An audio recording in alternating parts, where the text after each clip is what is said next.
دوستو آج کی ویڈیو میں ہم آپ کو بتائیں گے کہ سقوط ڈھاکہ کے بعد قید ہو جانے والے پاکستانی قیدیوں نے ہندوستان کی جیلوں میں کیسے وقت گزارا، جنرل نیازی اور دیگر افسران کو جیلوں میں کیا پروٹوکول دیا گیا، ان کے دن رات قید تنہائی میں کیسے گزرتے۔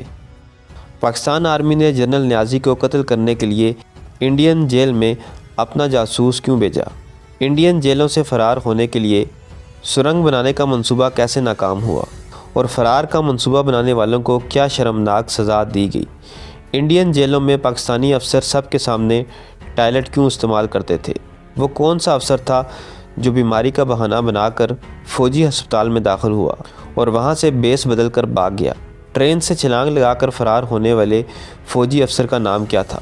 جب پاکستانی فوجیوں نے انڈین فوجیوں کے ساتھ مل کر ہندی فلمیں دیکھیں۔ آج کی ویڈیو میں ہم انہی تمام موضوعات پر بات کریں گے، تو چلتے ہیں ویڈیو کی طرف۔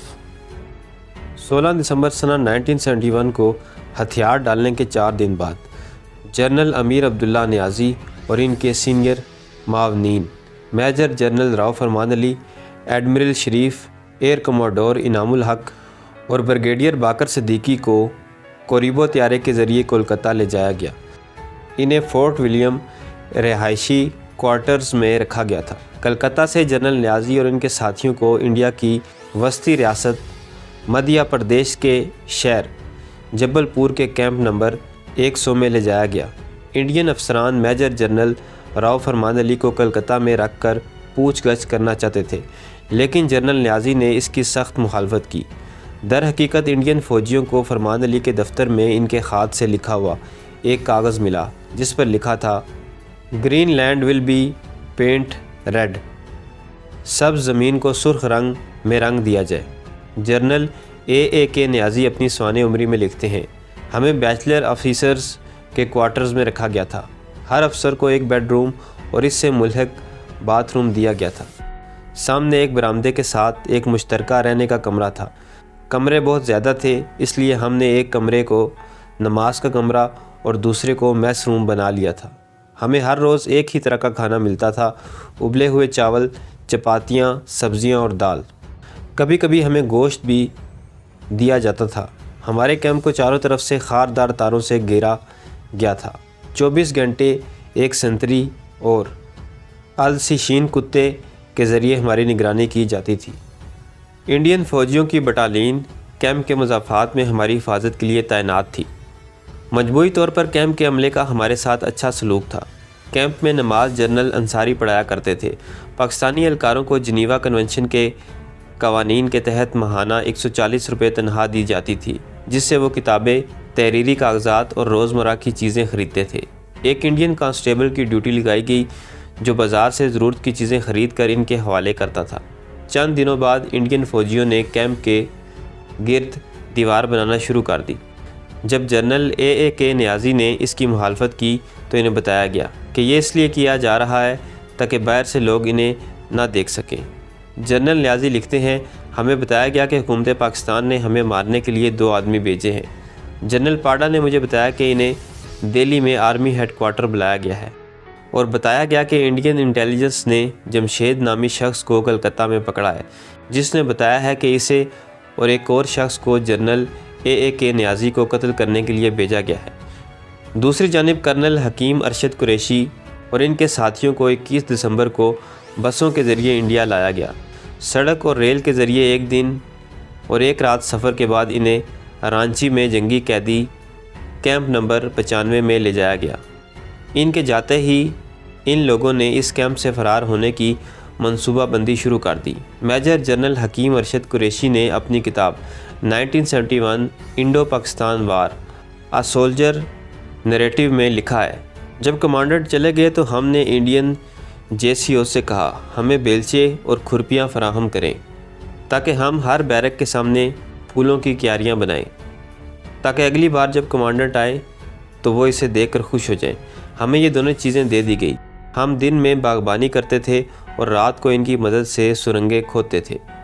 پہلے ہم کھودی ہوئی مٹی کو بیرک کی فالس سیلنگ میں چھپا دیا کرتے تھے، لیکن ایک دن جب وہ چھت مٹی کے بوجھ سے گر گئی تو ہم نے مٹی کو کیاریوں میں چھڑکنا شروع کر دیا۔ جب سرنگ اپنے آخری مرحلے پر پہنچی تو ہم نے کیمپ کے اندر اور باہر سے انڈین کرنسی کو جمع کرنا شروع کر دیا۔ انڈین فوجیوں کی مدد سے ہم نے اپنے سونے کی انگوٹھیاں، گھڑیاں اور دیگر قیمتی اشیاء بیچ کر اچھی خاصی رقم اکٹھی کر لی۔ لیکن جس دن ان پاکستانی فوجیوں کو اس سرنگ سے فرار ہونا تھا، اسی دن تمام جنگی قیدیوں کو کیمپ کے بیچ میں جمع ہونے کو کہا گیا۔ ان کے ارد گرد اور واچ ٹاورز پر مسلح محافظوں کی تعداد بڑھا دی گئی۔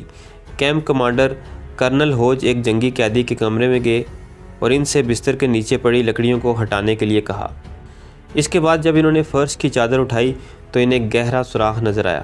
اس کے بعد انہوں نے تمام پاکستانی جنگی قیدیوں کو اکٹھا کیا اور تقریر کی کہ کیمپ سے فرار ہونے کی کوشش کرنا پاکستانی جنگی قیدیوں کا فرض ہے، لیکن اسی طرح انڈین فوجیوں کا فرض ہے کہ ایسا نہ ہونے دیں۔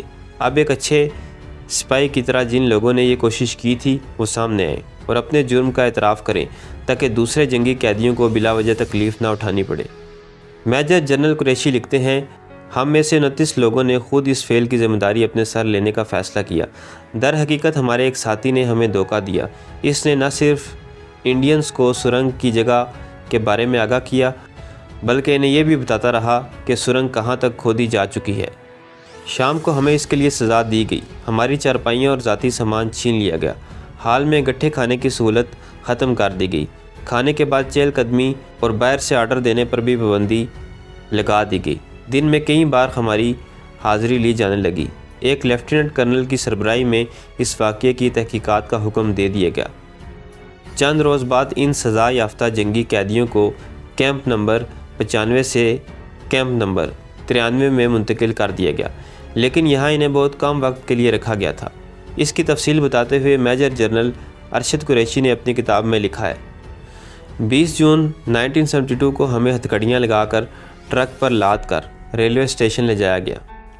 کیمپ میں باقی جنگی قیدی ہمارا حشر دیکھ رہے تھے۔ انہیں یہ پیغام دینے کی کوشش کی جا رہی تھی کہ وہ ایسا کام کرنے کی ہمت نہ کریں۔ ہمیں ٹرین کے ایک ڈبے میں بٹھایا گیا جسے باہر سے بند کیا جا سکتا تھا۔ اگرچہ ٹوائلٹ میں کموڈ تھا لیکن سیکیورٹی کے لیے دروازہ نکال دیا گیا تھا۔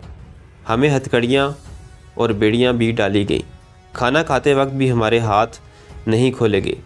ہتھکڑی لگا کر کھانا ایک طرح کی سزا تھی کیونکہ اس طرح ہمارے کپڑوں پر زیادہ کھانے گر رہے تھے۔ ہمیں لوگوں کے سامنے ٹوائلٹ استعمال کرنا ہوتا تھا، نہ ٹوائلٹ پیپر نہ ہاتھ دھونے کے لیے پانی۔ اچانک مجھے لگا کہ میں دنیا کے 8ویں عجوبے تاج محل کو دیکھ رہا ہوں۔ ہم آگرہ پہنچ چکے تھے۔ یہ 21 جون 1972 کی تاریخ ہے۔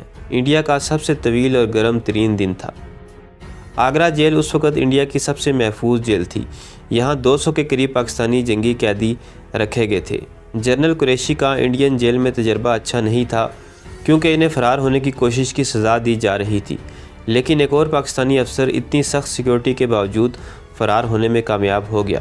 کیپٹن ریاض الحق نے بیمار ہونے کا بہانہ بنا کر خود کو جنگی قیدی ہسپتال میں داخل کرایا۔ ایک دن وہ اپنے گلے میں اسٹیتھوسکوپ کے ساتھ ڈاکٹر کا سفید کوٹ پہن کر ہسپتال سے فرار ہونے میں کامیاب ہو گئے۔